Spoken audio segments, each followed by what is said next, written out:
46வது பிறந்த நாளை முன்னிட்டு சென்னை மெரினா கடற்கரையில் உள்ள அண்ணா மற்றும் கலைஞர் நினைவிடத்தில் மரியாதை செலுத்தினார் அமைச்சர் உதயநிதி ஸ்டாலின்.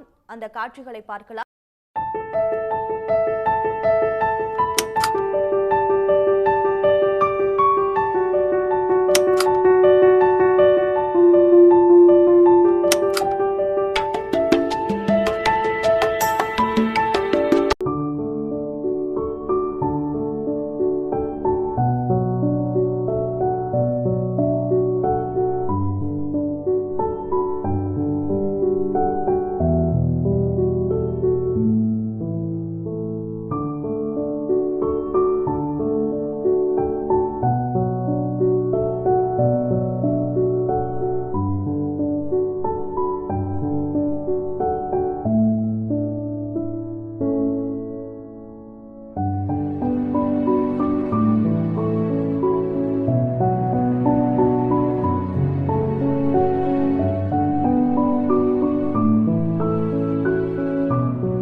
அமைச்சர் உதயநிதி ஸ்டாலினின் 46வது பிறந்த நாள் இன்று.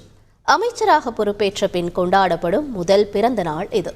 உதயநிதி ஸ்டாலினின் அரசியல் பயணம் குறித்து விவரிக்கிறது இந்த செய்தி தொகுப்பு.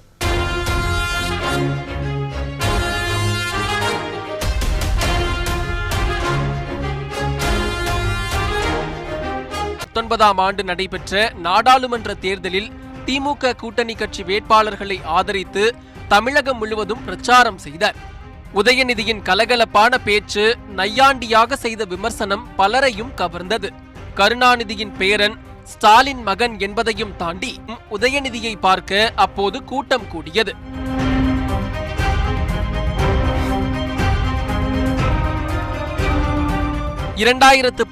நாடாளுமன்ற தேர்தலில் திமுக வேட்பாளர்களும் கூட்டணி கட்சி வேட்பாளர்களும் பெற்ற வெற்றி உதயநிதியை அரசியல் பக்கம் கொண்டு வந்து சேர்த்தது.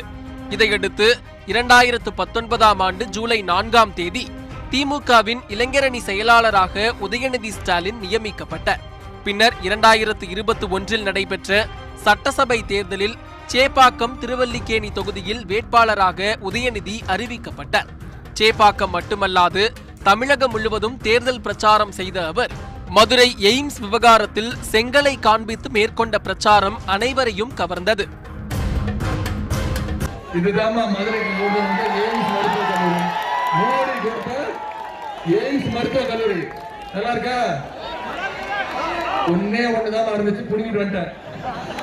இதையடுத்து தான் நின்ற சேப்பாக்கம் தொகுதியிலும் வெற்றி பெற்று முதல் முறையாக எம்எல்ஏ ஆனார். மாண்புமிகு திரு உதயநிதி ஸ்டாலின் அவர்கள்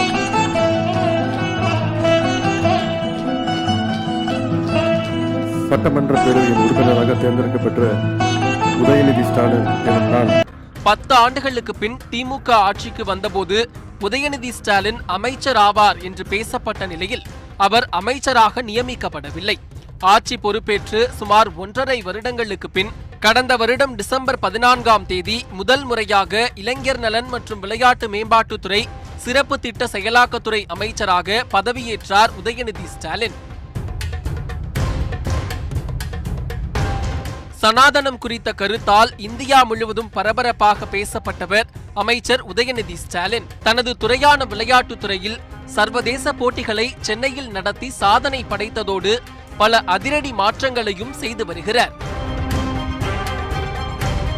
மாண்புமிகு திரு உதயநிதி ஸ்டாலின் அவர்கள்